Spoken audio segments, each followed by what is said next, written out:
예정된 사람들을 하나님은 그냥 예정으로 끝난 게 아니야. 이건 하나님의 절대 주권이에요. 그러면 우리의 몫은 뭡니까? 아들의 형상을 본받는 그 목표를 향해서 가야 돼요. 그래서 그 아들의 형상은 누굽니까? 예수 그리스도. 맏아들이신 예수 그리스도의 형상을 본받게 하기 위하여 미리 정하셨으니 예정. 이는 그런 많은 형제 중에서 맏아들이 되게 하려 하심이라. 또 미리 정하신 그들을 정하셨어. 예정하셨어. 그러고 나서 어떻게 하셨어요? 부르셨어요. 여러분 언제 부르신 게 기억나요? 부르신 그들을 또한 의롭다 하시고, 의롭다 하신 게 뭐지? 의롭다고 간주하신 거야. 예? 의롭다가 간주라는 게 뭔지 아세요? 칭의입니다. 예? 그렇게 불러주시는 거야. 의롭다. 예? 왜? 믿었기 때문에. 아브라함을 창세기 15장에서 보니까 아브라함이 하나님을 믿음에 이것을 의로 여기셨다. 이렇게 돼 있잖아요. 예? 그런데 그걸로 끝나는 게 아니야. 그걸로 끝나고 나서 의로워졌으니까 이제 또 당장 아들을 줄게. 그러셨어요? 여러분 의롭다 여기심을 받아서도 창세기 16장에 보니까 하가를 통해서 이스마엘 낳는 언약을 깨트린다니까. 언약을 어긴다니까. 깨졌다기보다는 어긴 거지 일방적으로. 그런데 하나님이 10여 년 후에 아브라함에게 나타나셨고 너는 이제 완전해. 나는 전능자야. 내가 뭘 못해. 막 그러면서 언약을 갱신하시잖아요. 이게 우리의 가정 같기도 해요. 그래서 목표가 뭡니까? 미리 정하신 그들을 부르신 그들을 어떻게 해요? 칭의하셨어요. 이거는 아직 완전하게 의롭지 않아. 그런데 의롭다고 간주해 주시는 것을 말합니다. 근데 만약에 칭의로 끝났다면 칭의하셨느니라 이렇게 끝나는데 뭐라고 합니까? 의롭다 하시고 그 다음에 또 과정이 있어요. 무슨 과정이 남아있습니까? 의롭다 하신 그들 또한 영화롭게 하셨느니라. 그래서 영화롭게 영광스러운 존재가 되기 위해서 성화되는 그 길을 가야 돼요. 그래야 그 맏아들의 형상을 본받는 겁니다. 목표가 이거예요. 이게 복음의 진수야. 핵심이야. 그러니까 우리는 예수님을 본받아야 돼. 예수님의 뭘 본받아요? 성품. 예수님이 온유하라. 그럼 온유하도록 막 노력했대. 온유가 막 안 돼. 막 승질 낸 게 습관이 돼갖고. 그럴 때 주님 온유하게 해주세요. 막 성령 하나님 온유하게 해주세요. 이렇게 기도하고 날 꺾어야지. 그게 예수님의 맏아들의 형상을 본받게 하기 위해서 우리를 부르신 목적입니다. 성경은 분명하게 목적을 말하고 있어요. 그렇게 될 때 영화롭게 되는 겁니다. 칭의가 끝이 아니에요. 이거를 여러분 제가 이렇게 설명한 적이 있어요. 임금이 아들이 죽었어. 아들이 죽어갖고 마음이 너무 울적하고 슬퍼서 바깥을 나갔어요. 세상. 그런데 어느 길목에 거지들이 모여서 노는데 거지 중에 아들을 닮은 거지가 너무 아들과 비슷한 거지가 하나 있는 거야. 그래서 그 아들을 데리고 왔어요. 아니 그 거지를. 그래서 아들을 삼았어요. 그게 칭의야. 근데 아직 이 거지는 아들 삼긴 했지만 태도, 애티튜드가 너무 안 좋아. 왜? 막 사는 흔적이 있어갖고 자기 맘대로 살고 맘대로 자고 막 맘대로 질질 흘리면서 막 먹고 애티튜드가 너무 안 좋아. 그래서 왕의 신하들이 아들을 훈련시켜요. 이 아들이 됐는데 그러니까 왕자가 됐어. 왕자님 이제 걸으면 이렇게 걸으셔야 됩니다. 밥은 이렇게 먹어야 됩니다. 여러분 옛날에 왕후를 선택할 때도 세자비를 선택할 때도 그렇게 해서 훈련을 시킵니다. 걸음걸이는 어떻게 해야 되고 밥은 어떻게 먹어야 되고 이 예법을 배우잖아요. 이게 칭의까지만 됐지. 그 다음부터 배워서 성화되고 좋은 모습을 보이는 게 뭡니까? 영화롭게 되는 겁니다. 그래서 복음의 비밀 안에 예수님을 담는 영화롭게 되는 그것이 없으면 그거를 모르면 그 사람 복음을 모르는 거야. 예수 믿으면 다 천국 간다고요? 절대 그러지 않습니다. 그래서 하나님이 택하시고 이제 흠이 없게 되는 게 기도 많이 해야지. 응? 기도도 많이 해야지. 그럼요. 그래서 여러분 택하시고 그랬어요. 하나님 택하셨다. 그렇게만 1장 4절에 말하지 않고 뭐라고 그래요? 택하시고 흠이 없게 되는 거. 흠이 없고 거룩하게 되는 거. 그게 아들의 형상을 본받는 거라니까. 그게 성화되는 거라니까. 뭡니까? 그래야 아버지의 나라에 갔을 때 영광을 얻는 겁니다. 영화되는 거예요. 네. 그래서 이거는 율법 아래서 하나님의 심판을 받을 수밖에 없었던 우리가 하나님께서 율법을 주셨지만 완전히 지킬 수 없었어요. 이 이방인이든 유대인이든. 네. 왜? 율법의 행위로는 구원받을 수 없어. 우리가 지난 시간에도 얘기했죠. 율법의 행위로 구원을 받으려고 하는 사람들이 율법 아래서 행위 구원을 이루는 거예요. 이런 사람들은 뭐가 있어? 자기 의가 있어. 하나님의 의를 이루지 못해요. 율법의 행위를 가지고는 구원 얻을 수 있습니까? 없습니까? 없습니다. 근데 율법 자체가 나쁜 거예요? 아니에요. 율법의 행위로 구원을 얻으려고 하는 사람들은 자기 의를 가지고 있고 행위 구원자입니다. 그런데 완전히 율법을 지킬 수 없었어요. 그러면 범법자가 됩니다. 근데 이게 하나님의 구원의 경륜이에요. 아까 성령과 경륜 있죠. 그냥 범법자가, 그래서 율법을 일부러 주셔갖고 범법자가 되게 하셨다 그런 얘기는 아니야. 근데 율법이 필요하잖아요. 뭐가 죄인지는 알아야지. 근데 율법을 지키고 아무리 지켜도 온전하게 지킬 육체가 없어요. 다 죄 아래 있어. 다 범법자가 됐어요. 이것을 로마서 3장에서는 뭐라고 하냐면, 여러분 다 펴보세요.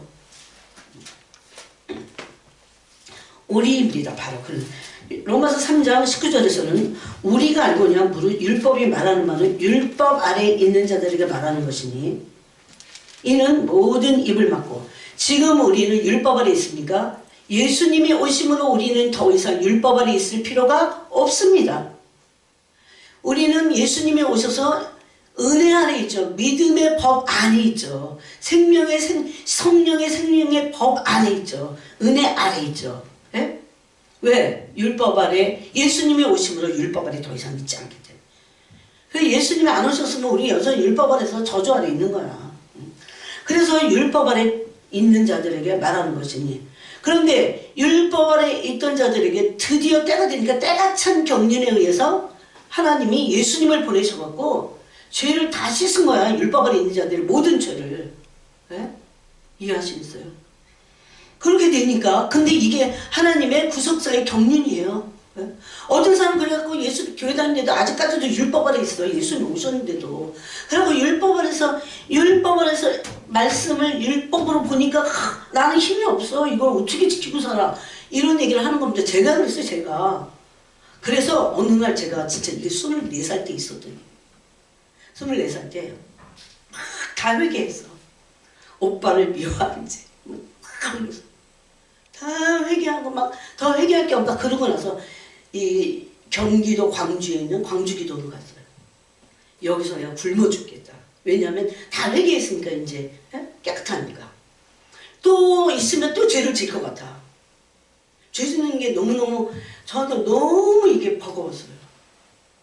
그래서 저는 이게 뭔지 알아. 그래서 내가 경험해봤기 때문에. 굶어 죽는 게 얼마나 무서운 건데. 그래서 사람들을 이 하나님의 이 경륜이, 구원의 경륜이 어떻게 됩니까? 왜 그랬어요? 모든 입을 막고 온 세상으로 하나님의 심판 아래 있게 하려 하심이라. 그럼 여기까지면 하나님 너무 심하신 거 아니에요? 이 상태에 있으면 심판 받고 다 지옥 가니까.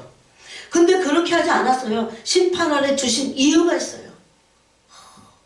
여러분 이런 거 읽으면서 막 울어야 돼. 예? 막 울어야 돼요. 어떻게 하나님의 구원의 길과 구원의 그 하나님의 경륜을 판단할 수 없어요. 너무나 긍휼이 많으셔서. 그래서 이제는 그러잖아요. 율법에 하나님의 한 의가 나타나는데 그게 예수님이십니다. 그런 율법 안에서 이제 꼼짝없이 죽을 수밖에 없는 우리에게 율법의 저주 아래 있잖아요. 즉 죄의 저주 아래 있잖아요. 즉 하나님의 심판 아래 있게 됐다고 말씀하잖아요. 그래서 로마서 3장 10절 그 이하도 좀 읽어보면 여러분이 지금 제가 얘기한 것을 이해할 수 있습니다. 3장 10절에도 보면 의인 없나니 하나도 없다 했어요. 다 치우쳐 있다고 그랬어요. 3장 13절에도 다 치우쳐 있고 선을 행하는 자가 없고 하나도 없다 그랬어요.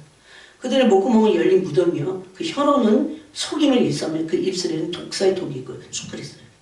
이런 자들을 다 율법 아래 가두어 두셨어. 하나님이 때가 찬 경륜에 의해서 때가 찼다는 거 뭐냐면 예수님이 오실 때가 됐다 그 소리입니다. 예수님이 오시니까. 예수님이 오셔서 하신 일이 뭐예요? 그 새까만 그 모든 인류의 죄악들을 다 양 어깨에 짊어지시고 십자가에서 모든 저주까지 짊어지시고 죽으신 겁니다. 이걸 대신 속했다. 그렇게 말씀하시는 거죠. 그래서 예수님이 오시고 나서는 믿음의 법 아래 있어요. 우리가 은혜 안에 있고 또 생명의 성령의 법 아래 있습니다. 안에 있어요. 그걸 그리스도 안에 있다 그럽니다. 네? 그래서 뭐라고 하냐면 그렇다고 율법이 완전히 필요 없습니까? 그렇지 않습니다. 예수님은 율법과 선지자를 폐하러 오시지 않았다고 온전히 하러 왔다고 이렇게 말씀하십니다. 그래서 로마서 3장 20절을 보세요. 20절에 보니까 그러므로 율법의 행위로 하나님 앞에 의롭다 하심을 얻을 육체가 없나니 없어요. 율법으로는 죄를 깨달아요.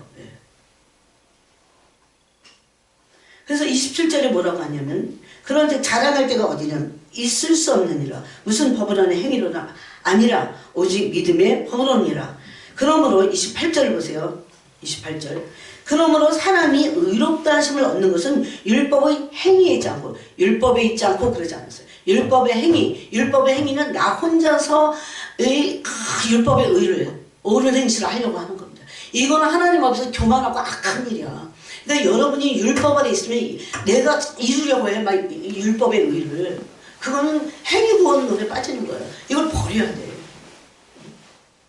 거기서는 1000년이 지나가도 율법의 요구를 이룰 수 없어요. 제가 이걸 모르니까 거기서 죽고자 했던 거야. 내가 어떻게 좀 해보려고. 그러니까 실컷 이제 회개 딱 하고 나서 그다음부터 이제 굶는 거야. 굶어갖고 굶다가 죽으면 이대로 천국 가겠지. 아니, 천국 못 갔을 거야. 왜냐면 내 의가 됐으니까 그게. 왜 그런지도 모르고. 하나님은 왜 믿음의 법을 예수님을 통해서 우리가 구원받기를 너무 원하신 거예요. 예수님 믿는 게 믿음의 의야. 그러고 나서 예수님을 온전히 믿는 자들이 의의 삶을 사는 게 믿음의 행위입니다. 믿음의 행위. 율법의 행위가 아니라. 율법의 행위를 가진 자들은 율법의 의를 이루죠. 네? 여러분 이것이 지금 여러분 들어도 어떤 것들은 헷갈릴 수 있어요. 또 읽고 또 읽고 또 읽어야 돼. 그래서 율법 외에 하나님의 한 의가 나타났습니다. 예수 그리스도죠. 예수 그리스도도 율법 아래서 죄의 저주 아래 있던 자들을 위해서 십자가에서 저주를 받으셔서 죽으셨어요. 모든 죄를 다 사하셨어요. 이거를 로마서만 말하는 게 아니라 자 갈라디아서 3장을 보겠습니다. 한 번 들어갖고 안 돼요. 저도 이걸 계속 또 읽고 또 읽고 또 읽어가면서 이제 완전한 이해가 되고 눈물이 팍 흘릴 때까지. 예. 갈라디아서 3장 13절에 보니까 그리스도께서 우리를 위하여 저주를 받은 바 돼서 제가 지금 말하는 거죠. 율법의 저주에서 우리를 속량하셨으니 율법 아래 있는 자들은 율법의 저주 아래 있는 자들입니다. 왜? 내가 지키려고 하는데 지킬 수 있는 율법의 전체를 지킬 수 있는 육체가 있습니까? 없습니까? 없어요.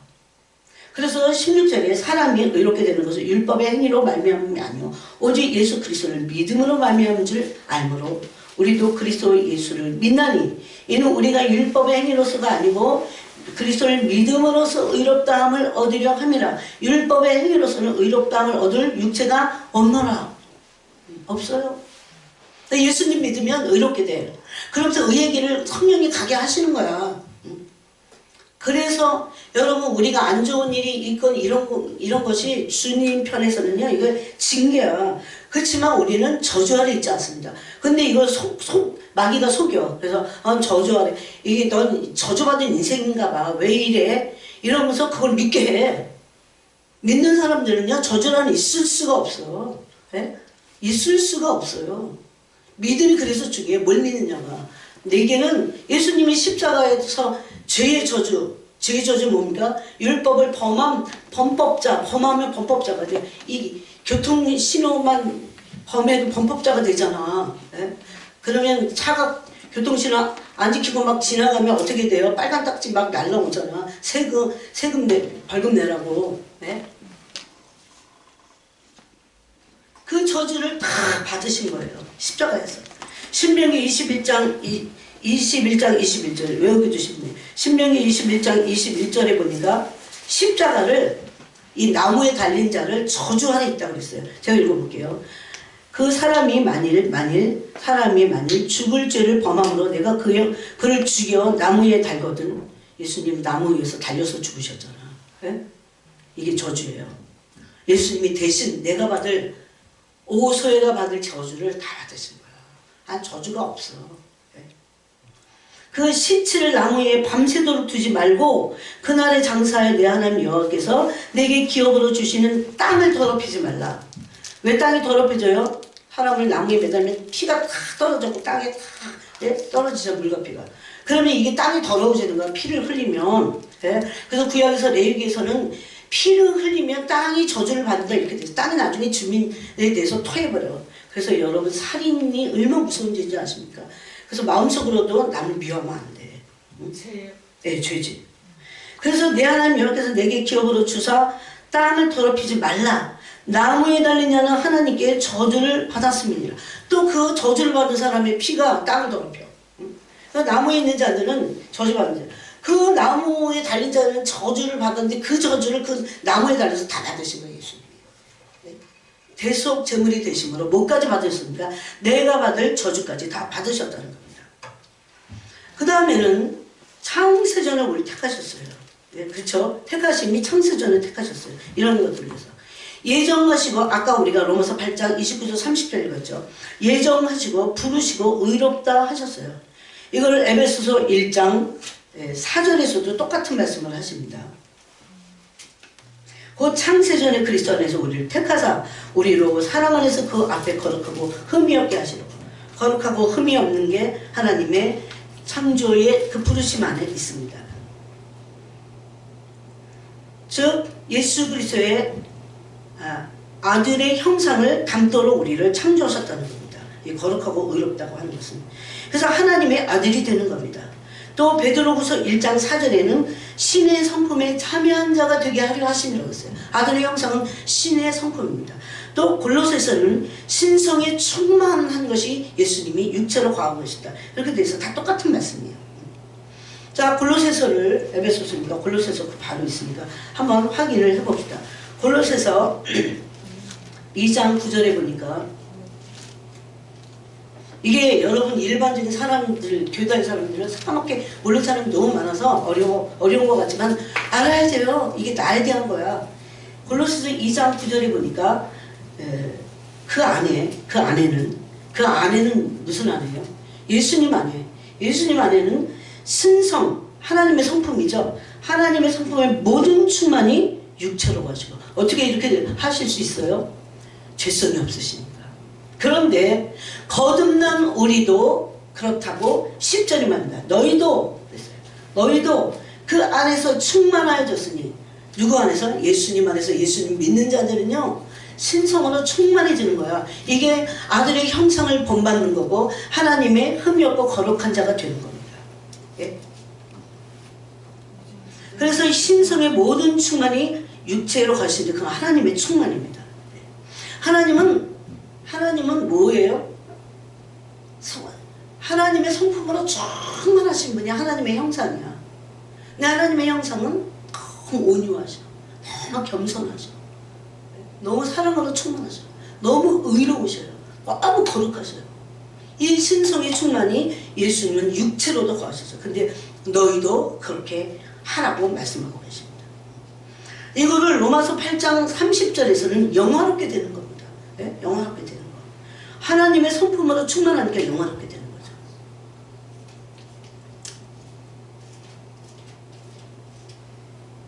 재밌다. 그래서 에베소 3장 19절에 이렇게 말합니다. 그 너비와 하나님의 사랑의 넓이요 길이와 높이와 길이가 어떠함을 깨달아 하나님의 모든 충만하신 것으로 너희에게 충만하게 하시길 구하노라. 이것이 바울의 기도였어요. 하나님의 성품의 충만이 누가 나를 닮으면 안 돼. 사람을 닮으면 안 돼요. 왜냐면 사람 안에는 육성이 있어 꽉 해. 막 끝까지 참지 못하잖아. 근데 이걸 깨트리고 예수님의 성품으로 닮아야 돼. 그게 구원의 완성입니다. 그래서 우리는 과정에 있어요. 과정에. 예? 예수님의 성품을 담는 과정에 있어요. 그래서 구원을 과정에 있다 그럽니다. 이미 구원 얻었지만 아직 완성되지 않은 과정에 있다는 겁니다.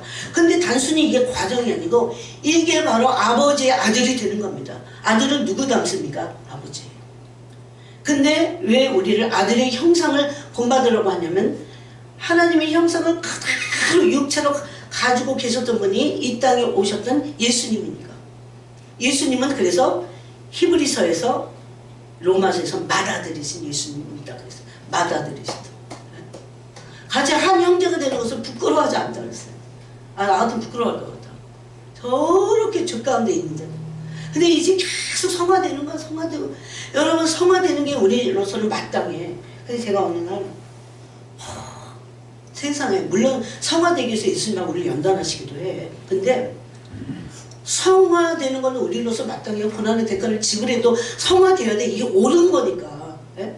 근데 이 옳은 일을 했다고 얼마나 영광을 주시겠다는 거야. 아들과 함께 아버지 나라를 막 상속하고 함께 다스리게 하시겠다는. 이게 어떤 영광인지 우리 지금 100만 분의 1도 몰라요. 이 영광이 얼마나 큰지를. 이걸 알려달라고 해야 돼. 그래서 제가 그랬어요. 아니 제가 이렇게 올바르신 주님의 모습을 담는 게 당연한데 이걸 또 닮는다고 영광을 주시는 이 몸둘 바를 모르겠습니다. 주님 그렇게 놀라우신 분이세요. 우리가 그 영광 아직 몰라서 그렇지. 그래서 하나님의 아들이 되어 아버지의 형상을 담는 겁니다. 아버지의 나라를 상속받습니다. 여러분 날마다 이게 내 목표가 돼요. 아버지 나라를 아버지를 닮아서 아들 예수 그리스도를 닮아서 아들 예수 그리스도와 함께 아버지의 나라를 상속받을 것이다. 이거를 목표로 삼아야 돼. 이 땅에서 살고 있지만. 예? 그래서 이것을 로마서 8장에서는 17절에 자녀이면 또한 상속자 곧 하나님의 상속자예요. 근데 그 자녀는 어떤 사람이 나는 하나님의 자녀예요 이러다고 자녀가 아니라 그래서 육신에 속한 자가 아니라 영에 속한 자가 돼야 돼요. 16절에 성령이 친히 우리 영과 더불어 우리가 하나님의 자녀인 것을 증언하시나니. 누가 이렇게 하세요? 우리 안에서 영이 영에 속한 자들을 그 영이 증언하신다고요. 그래서 이렇게 자녀가 되면 또한 상속자 곧 하나님의 상속자요. 상속자가 되는 겁니다. 그리스도와 함께한 상속자니 이 하나님의 상속자인 우리는 약속의 시대는 그리스도와 함께 그 상속자가 되는 겁니다. 우리가 그와 함께 영광을 받기 위하여 고난도 함께 받아야 할 것입니다. 그래서 하나님의 나라를 상속받는 아들이 되는 겁니다. 자 그러면 부지런히 한번 이런 말씀이 얼마나 많은지 한번 찾아보겠습니다. 성경이 얼마나 많이 말씀하고 있는지를 그냥 어쩌다가 여기 한 군데다 말씀하셨나 그게 아니에요. 로마서 8장 아까 우리가 읽은 17절에도 있고 또 에베소서 1장 여러분이 다 찾아보세요. 에베소서 1장 11절 모든 일을 그의 뜻에 결정적으로 일하시는 이의 계획을 따라 우리가 예정을 입어 아까 예정 입은 거 말했죠. 예정 그 안에서 그리스도 안에서 기업이 되었으니 이게 기업이 되었다고 하는 게 상속자입니다. 기업이 되었으니 그러면 이 기업이 된 것을 성경이 보증하신다고 이 뒤에는 말씀하고 있어요. 이는 우리가 기업의 보증이 되사 우리 기업의 보증이 되사 그 얻으신 것을 순명하시고 그의 영광을 찬송하고 그리고 아버지 나라를 상속받는 상속자가 되게 이게 너무 은혜로워서 영광의 찬송이 되는 그분의 영광을 찬송하는 거예요. 날마다 이 목표를 놓치지 말고 이 땅에서 괴로워도 슬퍼도 이 목표를 생각하고 살아야 돼요. 그래서 그 목표를 향해서 가야 빗나가지 않아. 부패하지 않아. 배교하지 않아. 주님. 네? 또 14절도 있고 또 갈라디아서 그 앞에 갈라디아서 4장을 보겠습니다. 갈라디아서 4장 7절에 보니까 16절부터 읽어볼까요? 6절부터 너희가 아들임으로 아까 아들 얘기했죠. 아들임으로 하나님이 그 아들의 영을 우리 마음 가운데 보내사 예수님을 믿으면 다 아들의 영이 양자의 영이에요. 아들의 영이 우리 마음 가운데 임합니다. 이걸 누가 주시는 거예요? 하나님의 영이신 성령이 보여주시는 거예요. 우리 마음 가운데 보내사 아빠 아버지라 부르게 하셨느냐. 그러므로 네가 이후로는 아들이면 그 소리예요. 네가 이제 아들이 되었으니까 그 소리예요. 종이 아니요. 네? 율법 아래 있으면 뭐예요? 종입니다. 종이 아니요. 아들이니. 아들은 어디 아래 있습니까? 은혜 아래 있어요. 아들은 생명의 성령의 법 안에 있어요. 아들이면 하나님으로 말미암아 유업을 이을 자니라고 했어요. 하나님으로 말미암아 하나님의 나라를 상속받은 상속자가 된다는 것을 이렇게 말합니다. 그 다음에 또 있어요. 히브리서 9장 굉장히 많아. 히브리서 9장 15절에 보면 이로 말미암아 그는 새 언약의 중보자시니 누굽니까? 예수 그리스도. 예수 그리스도께서 우리의 죄를 위해서 십자가 죽으신 것을 말합니다. 이는 첫 언약 때에 첫 언약 때에 범한 죄. 이 첫 언약은 누가 받았어요? 이스라엘 사람이 받았죠. 근데 이스라엘 사람들이 다 언약을 다 어겼어. 그래갖고 BC 722년에 북이스라엘 다 나가고 BC 586년에 바벨론에 의해서 남유다 다 나가고 다 망했어요. 다 포로로 끌려갔잖아요. 왜? 언약을 어기니까. 근데 하나님이 완전히 버린 건 아니야. 첫 언약 범한 죄를 누가 와서 속량하시는 겁니까? 예수 그리스도께서 속량하시는. 그래서 지금 저 예수님을 모르고 안 믿는 유대인들이 자신들의 첫 언약 범한 죄를 예수님이 속량하셨다고 하는 것을 믿어야 돼. 새 언약에 들어와야 돼. 그래서 이거 예수님이 오셔갖고 맺은 언약이 새 언약이잖아요. 그러면서 뭐라고 합니까? 첫 언약 때에 범한 죄에서 속량하려고 주구사 부르심을 얻은 자로 하여금 영원한 기업의 약속을 얻게. 영원한 기업의 약속, 아버지의 나라를 상속받는 겁니다. 이게 영원한 기업의 약속을.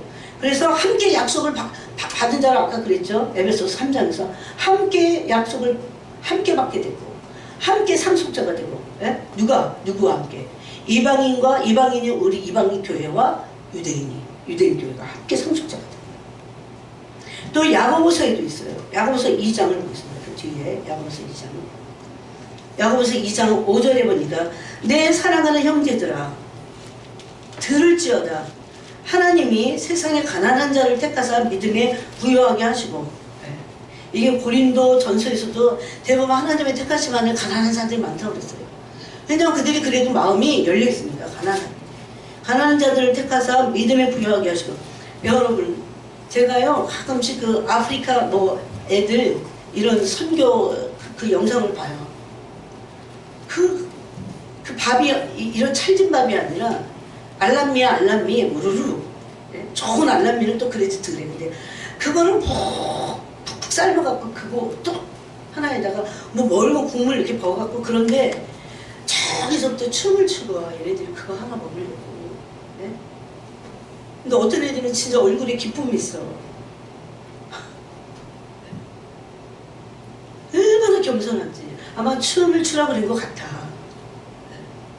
그리고 무릎을 꿇고 어떤 애는 무릎을 꿇고 이 음식을 했어. 가난함으로 나쁜 거 없어요. 오히려 가난해서 마음이 가난해지고 겸손해진다면 그거는 구원의 기회를 삼게 되는 겁니다. 여기 그래서 하나님이 세상에서 가난한 자들을 택하사 믿음에 부요하게 하시고 또 여기서 중요해요. 자기를 사랑하는 자들에게 약속하신 나라를 상속으로 받게 하지 아니하셨느냐? 너희는 도리어 가난한 자를 없이 여겼다. 이렇게 말하고 있어요. 그러면 가난한 자들이 뭐예요? 마음이 열렸고 예수님을 진짜 믿는 가난한 자들은 가난한 자들로만 보면 안 돼. 땅에서 어떤 자들이에요? 하나님의 나라를 아들이 되고 하나님의 나라를 상속받을 위대한 영광스러운 상속자들이에요. 그래서 그 영상을 보면서 어떤 아이는 막 너무 기뻐요. 왜 이렇게 아프리카 애들은 춤을 잘 춰요. 걔네들은 누더기 옷 입었어. 신발도 신은 애들도 있지만 안 신어서 대부분. 그래갖고 흙에서 막 발바닥을 비비면서 막 찬양을 하는 거야 그게. 예루살렘 뭐 무슨 찬양하더라고. 또 보겠습니다. 말씀을 확인해 보겠습니다. 골로새서 3장 24절. 골로새 3장 24절에 보니까 23절에 이거 누구에 대해서 지금 말하냐면 종들에 대해서 말합니다. 이게 하나님의 나라의 질서예요. 네? 종들이 까다로운 상전에게 어떻게 해야 될 것을 말씀하는 겁니다. 심지어 상전이 까다로워도 그렇게 하라는 거예요. 그게 뭔지 아세요? 우리 원리 배웠죠? 사탄의 원리 가운데 있지 않고 거역의 원리, 사탄의 원리는 뭡니까? 거역의 원리, 불순종의 원리입니다. 네? 무슨 일을 하든지 종들에게 말하는 거예요. 육신의 상전들에게 순종하되 무슨 일을 하든지 마음을 다하여 죽게 하듯 하고 사람에게 하듯 하지 말라. 이는 기업의 상을 죽게 받을 줄 아나니. 이거 다 내면에서 겸손하고 온유하지 않으면 할 수 없는 것들이에요. 예? 심지어 베드로서에서는 까다로운 상전에게도 그렇게 하라고 돼 있어요. 예? 왜 그런 줄 아세요? 1차적인 건요, 우리 안에 이 거역과 불순종의 영들을 꺾어야 돼. 예? 까다로운 남편이 까다로워도 순종해야 돼. 상전한테도 순종하라고 그랬는데 남편한테야 더 할 나위 없죠. 거역의 원리 가운데 있습니다. 거역하는 건 뭐예요? 사실 우상에게 절하는 죄가 같아요. 네? 완고한 것을. 그래서 완고해져서 마음이. 완고는 뭔지 아세요? 하나님이 순종하라고 하는데 이 말씀을 순종하지 않는 마음이 굳어진 마음이야. 뭐야, 내가 왜 그래야 돼? 이런 거. 그 완고한 마음 뭐예요? 점치는 죄가 같다 그랬습니다. 네? 제가 이걸 깨닫고요. 얼마나 내가 얼마나 흑암 가운데 있어도 다 남편 아래 둔 거예요. 여전히. 이는 기업의 상을 주께 받을 줄 아나니 너희는 주 그리스도를 섬기느냐. 하나님은 참 놀라운 분이세요. 진짜 우리의 이런 생각으로 이렇게 해서는 안 돼. 하나님 정말 아름다운 분이세요. 정말 이 주님은 너무나 권위가 보좌로부터 나오더라고요. 그리고 그걸로 다스리실 때 사랑으로 다스리시고, 그 다음에 우리가 그런 모든 죄성들을 다 뿌리째 뽑기 위해서 이 그리스도의 형상을 본받게 하십니다. 그 다음에 이렇게 해서 이제 아들이 된다고 하는 거예요. 그 그리스도의 형상을, 아들의 형상을 회복하는 겁니다. 네? 아들의 형상을 회복하는 겁니다. 이것은 믿음으로만 이 형상이 회복되는 거예요. 아들이 되는 거예요. 믿음의 의로 가능합니다. 그래서 아들이 되면 아버지의 나라를 상속받고 기업을 받습니다. 그리스도와 함께 또 다스립니다. 이것이 믿음으로 된다고 말씀하십니다. 자, 이제 이 부분을 해보겠습니다. 로마서 4장 13절에 보니까 지금부터가 조금 더 중요해요.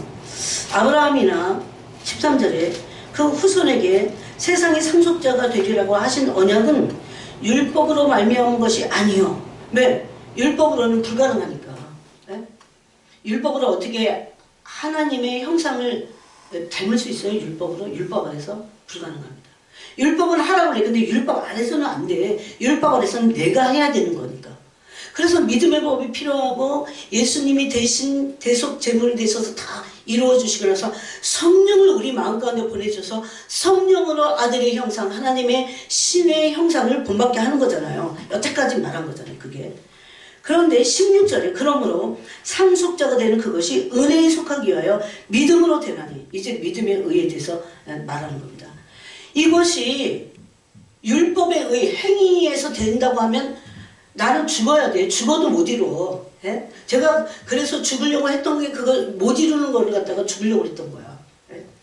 그거 못 이루어. 그런데 상속자가 되는 그것이 하나님의 그 의로운 존재가 되는 거야. 아들의 형상을 본받아야 아들이 돼서 상속자가 되니까. 그게 여기 포함되어 있어요. 그 말씀이.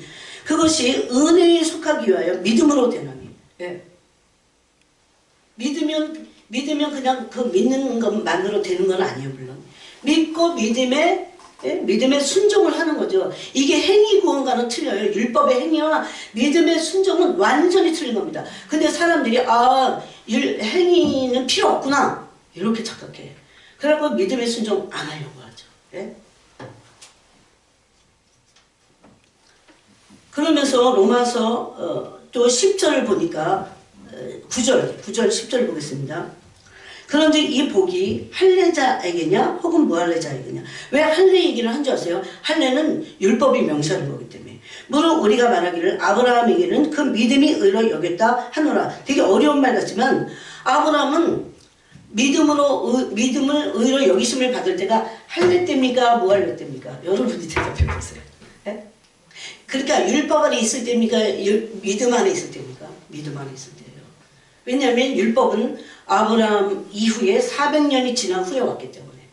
예?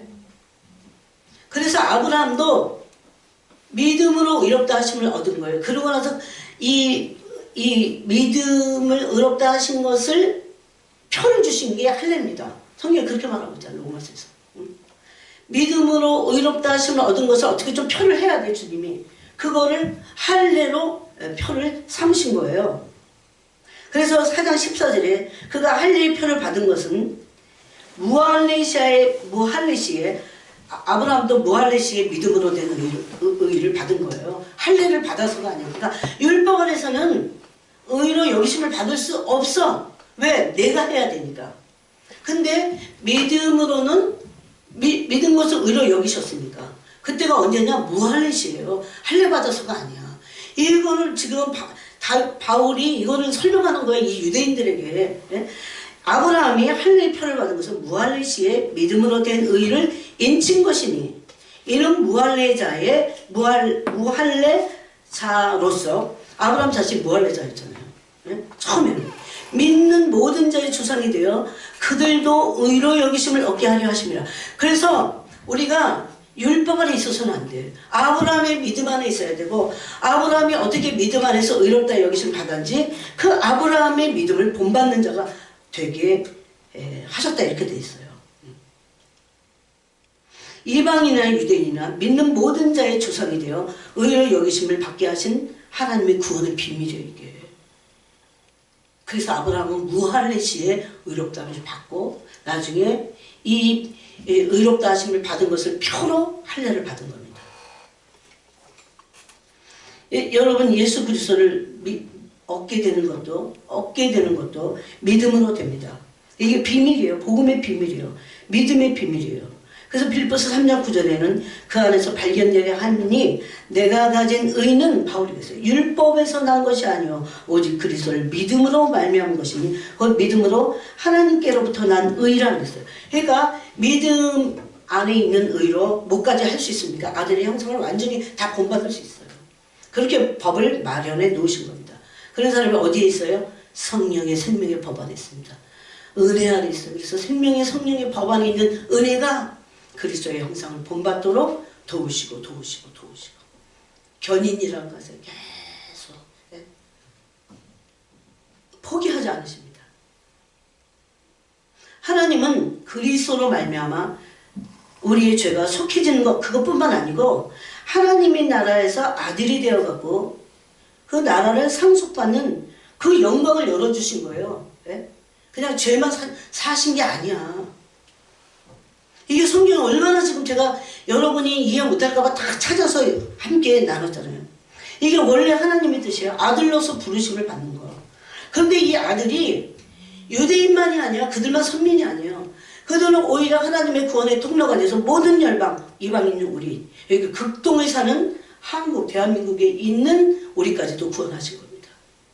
근데 그 구원 안에는 뭐도 있어요? 유대인과 함께 상속자가 되는 거예요. 오늘 말씀대로. 이것을 골로새서에서도 비밀이라고 씁니다. 자, 골로새서를 읽어보겠습니다.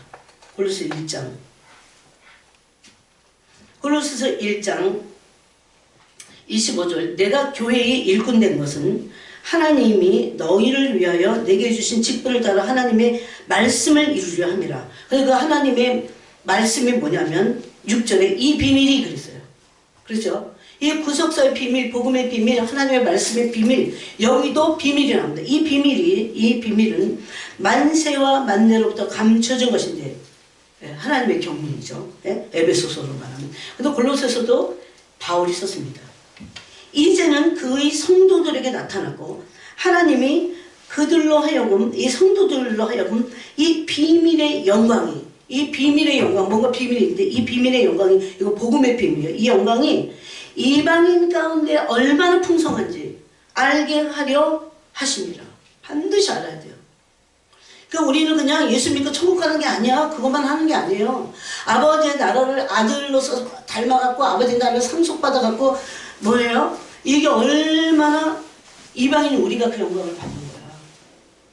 제가 이걸 알게 됐을 때요. 내가 죽으려고 했던 거 얼마나 회개인 줄 알아요? 네. 얼마나 풍성한지를 알게 하려 하심이라고 그랬어요.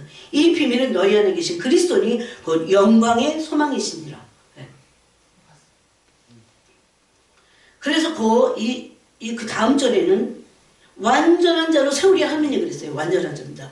어떻게 해서 완전해져요? 그리스도의 형상을 예수님 아들의 형상을 본받음으로 완전하게 되는 겁니다. 이게 가능해요. 완전하게 되는 게 가능해요. 그래서 우리는 믿음으로 이롭다 여기신 칭의 이게 무한의시에 그랬어요. 칭의만 받을 게 아니고 이게 믿음의 조상이 받았습니다. 무한의시에 믿음으로 된 의를 인친 것이 4장 11절에 할례의 표입니다. 이게 할례예요. 이방인이나 유대인이나 그러므로 아브라함의 믿음 안에 있는 겁니다. 그래서 이방인이나 유대인이나 믿는 모든 자의 아브라함 조상이 되어 의로 여기심을 받게 하려는 것이 하나님의 구원의 비밀이에요. 그런 자들이 아버지의 나라를 함께 상속받고 함께 언약에 참여하고 함께 이것을 나누는 겁니다. 이 영광을 나누는 겁니다.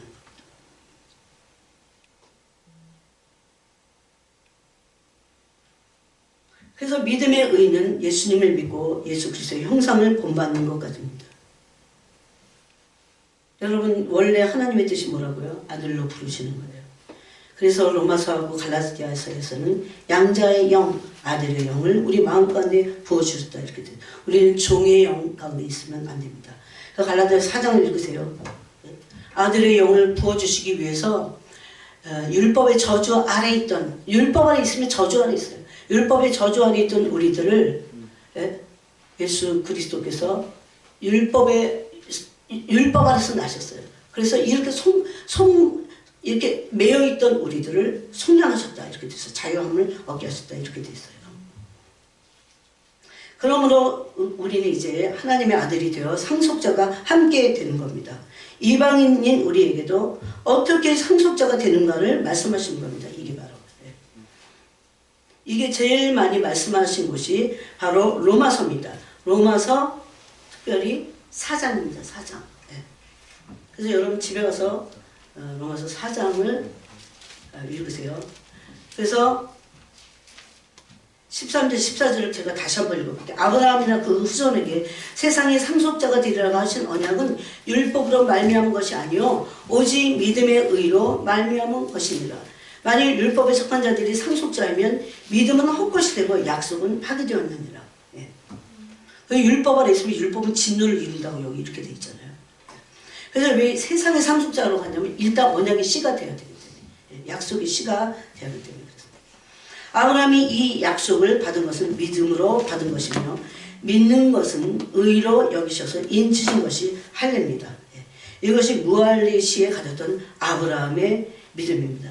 이 아브라함의 믿음의 자체를 따르는 모든 이방인일지라도 모든 이방인에게 이 은혜가 미쳤다 이렇게 돼 있어요. 그래서 여러분 아브라함을 뭐로 부르셨어요? 열국의 아비로 불렀어요. 왜냐하면 아브라함의 믿음을 본받는 모든 자들이 이방인까지도 다 구원을 얻는 거예요. 아버지의 나라를 상속받는 거야 함께. 그래서 그를 너는 이제부터는 어떤 그 나라의 아비가 아니야. 열국의 아비다 그랬어요. 열방의 아비 그러니까. 그래서 여러분 지금 하마스와 팔레스타인과 이스라엘 싸우는 것 같지만 하마스는 악해요. 근데 팔레스타인들을 위해서 기도해야 됩니다. 그들도 함께 믿음으로 함께 그 영광을 얻어야 되기 때문입니다. 그래서 우리는 아브라함의 믿음의 자체를 따라가야 돼요. 근데 이것을 설명해 놓은 게 로마서 4장입니다. 아브라함의 믿음에 속한 자가 거기 그렇게 돼 있죠. 아브라함의 믿음에 속한 자. 이게 몇 절에 있냐면, 제가 지금 시간이 막 없습니다. 제가 빨리빨리 하니까. 설교를 한 시간 더. 이게 되게 중요하고 어려워. 중요하니까 한 시간 더 해야죠. 거기 보세요. 설교를 더. 아, 몇 절에 있냐면 16절에 있어요. 하반절에 율법에 속한 자에게 뿐만 아니라 율법에 속한 자들은 누구였습니까? 육체적으로 유대인이었죠. 이방. 근데 아브라함의 믿음에 속한 자에게도까지면 이거는 율법을 받은 유대인과 이방인까지 포함되는 겁니다. 그죠? 그 자에게도 그러하니 아브라함은 우리 모든 사람의 조상이니라. 그래서 아브라함의 믿음을 그 다음 설명합니다. 예? 아브라함의 믿음에 속한 자가 돼야 돼. 옛날에 이거 제가 한 번 설교했어요. 아브라함의 믿음에 속한 자. 예? 아브라함의 믿음이 어떤 믿음인지를 알아가야 돼. 그가 상속자가 되는 거예요. 그래서 우리는 믿음의 연단을 받아야 돼. 그래서 17절부터 그게 아브라함의 믿음에 대해서 말합니다. 기록된 바 내가 너를 많은 민족의 조상으로 세웠다는 것 같으니 그가 믿은 바 하나님은 근데 백선하지도 아들을 안 주시는 거야. 이때까지 연단 받은 거예요. 그래서 그가 믿은 바 하나님은 죽은 자를 살며 이걸 믿은 거예요. 죽은 자를 살리시며 없는 것을 있는 것으로 부르시는 이시라 이걸 믿은 거야. 이게 아브라함에 속한 믿음이야. 그래서 우리도 아브라함에 속한 믿음, 아브라함의 믿음에 속한 자가 되려면 아브라함의 믿음을 가지고 있어야 돼요. 예? 그러면서 18절에 아브라함이 바랄 수 없는 중에 바라고 믿었으니 이는 내 후손이 이같이를 하신 말씀대로 많은 민족의 조상이 되게 하려 하심이라. 그가 백선화되어 자기 몸이 죽은 것 같고 사라의 태가 죽은 것 같음을 알고도 믿음이 약해지지 않았어. 100세의 할아버지가 어떻게 애를 낳아? 90세가 막 됐는데 사라가 경수도 끊어지고 어떻게 아기를 낳아? 그런데 어떻게 믿었어요? 아브라함이 믿음이 어떻게 믿었어요? 그러면 죽은 것 같음을 알고도 믿음이 약해지지 않았어. 이게 믿음의 연단으로 강한 아브라함의 믿음을 갖는 겁니다. 근데 아브라함도 처음부터 믿음이 강했어요? 그렇지 않았어요. 그래서 우리가 소망이 있는 거야. 나도 처음부터 강하지 않아. 그런데 계속 이 말씀을 가지고 믿음으로 연단받고 강해지는 겁니다. 그래서 약속하신 그것을 또한 능히 이루실 줄을 확신하시니 이게 아브라함의 믿음의 최종적인 믿음. 그래서 아브라함의 믿음에 속한 자들은 우리 조상이 아브라함이야 말만 해서는 안 돼. 이 믿음에 속한 자야 돼요. 약속하신 것을 능히 이루실 줄. 그러므로 그것이 그에게 의로 여겨진 거예요. 능히 이루실 줄을 확신한 게 의로 여겨진 거야. 그러니까 믿음이 끝까지 불신하지 않고 계속 믿고 또 믿고 어떤 일이 있어도 믿고 저는 에스겔서 37장이 마른 뼈에 환상하세요. 말라서 죽은 지 너무 오래됐어. 그런데 나중에 어떻게 됩니까? 여호와의 큰 군대가 돼. 이걸 믿는 게 아브라함의 믿음에 속한 자의 믿음입니다. 이게 뭐예요? 그 믿음을 가지고 있으면 이방인까지 약속의 씨가 돼갖고 아버지 나라를 상속받는 겁니다. 하나님의 나라를 함께 상속받는다고 하는 오늘 말씀입니다. 이방인도 이 상속을 함께 받을 수 있게 되는 기도하겠습니다. 하나님 아버지 감사합니다. 이 말씀을 계속해서